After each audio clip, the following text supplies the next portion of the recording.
I've helped over 70 people with their porn addiction.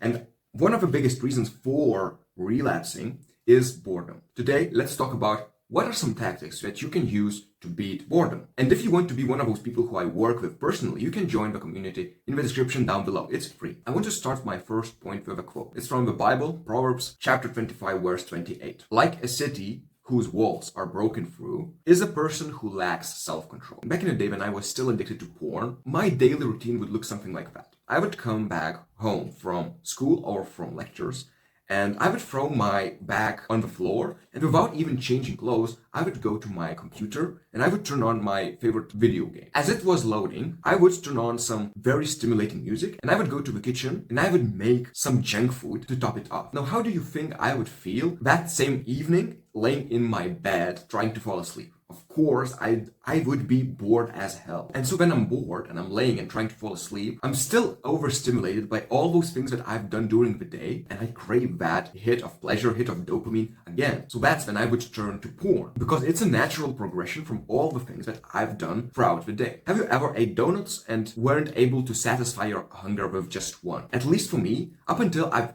eaten the entire pack of donuts, I couldn't focus on any other stuff. That's a metaphor. The reason why that happens is because when you eat the first donut and your brain gets pleasured, it gets accustomed to that dose of dopamine. So the next time you're eating a donut, it doesn't hit the same because the receptors in your brain are kind of desensitized to that dopamine. So in order to satisfy your brain, you need to increase the dosage. So you need to eat 2 donuts this time. Next time you'll need to eat 3 donuts, and so on and so forth. And so that happens with all the stimulating things that are happening throughout the day, leading to you wanting to relapse when you are bored. So the boredom in and of itself is not the problem most of the time, because you put your brain through so much stimuli throughout the day. When that stimulation drops significantly, you feel bored. So if you didn't have that abnormal stimuli in the first place, let's say you operated on this wavelength throughout the day, that drop-off wouldn't feel as harsh. For example, you've been doing some interesting stuff, but not as stimulating.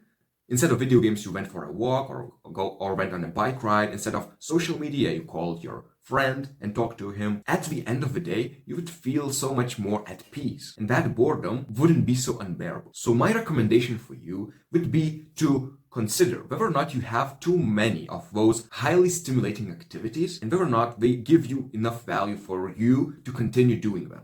So for example, me, I had to sacrifice a lot of these things because I understood that in the long term, they are completely useless for me, and in the short term, it makes my life boring. And so when my life is boring, I will spend more time on these highly stimulating things, such as video games, such as scrolling on social media for 3 hours, such as porn. All right, let's move to another point. Previously, we talked about how we decrease stimulation throughout the day. So our entire day and the things we do during it will not make such a drastic drop when you're bored. Now let's talk, how could you increase your tolerance for boredom? Now, a lot of people think that they need to occupy their mind with something in order to not feel bored. But what I found to be very helpful, not only with quitting porn, but anxiety and stress also, is embracing boredom. Mark chapter 1, verse 35. Very early in the morning, while it was still dark, Jesus got up, left, and went off to a solitary place where he prayed. And so here we can look at the biggest authority that at least I have, Jesus, going out of his way to find a solitary place to pray. Why? Because only when you are kind of bored, only when you don't have all those things occupying your mental real estate, you can hear God talking to you. But how do you implement that in your day-to-day life? Well, for me, what worked the best was implementing a habit for specifically being bored for a short period of time, like 15 to 30 minutes a day, practicing being bored. There are a bunch of habits that you can do to achieve that. For example, meditation, prayer. I like going for a walk with no headphones in, just experiencing and pushing through boredom. And you'll see, if it's the first time you're doing some of these things, that it's pretty hard and you're pretty bad at it.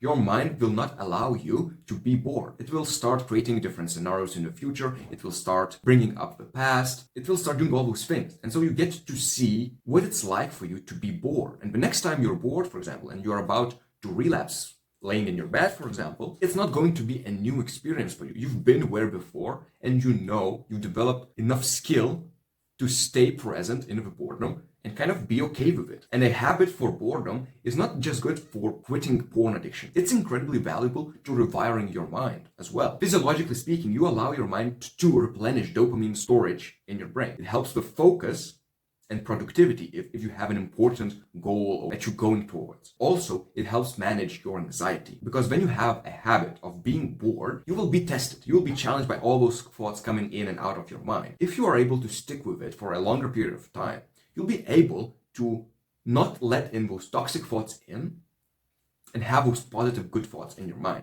And not only thoughts, but one thought at a time. And anxiety, for the most part, is just having too many racing thoughts entering your mind. And developing a boredom habit allows your thoughts to settle. And so that's it that I wanted to share in this video. Hope you found it helpful. If you want a free community guidance and accountability, make sure to join the community in the description down below.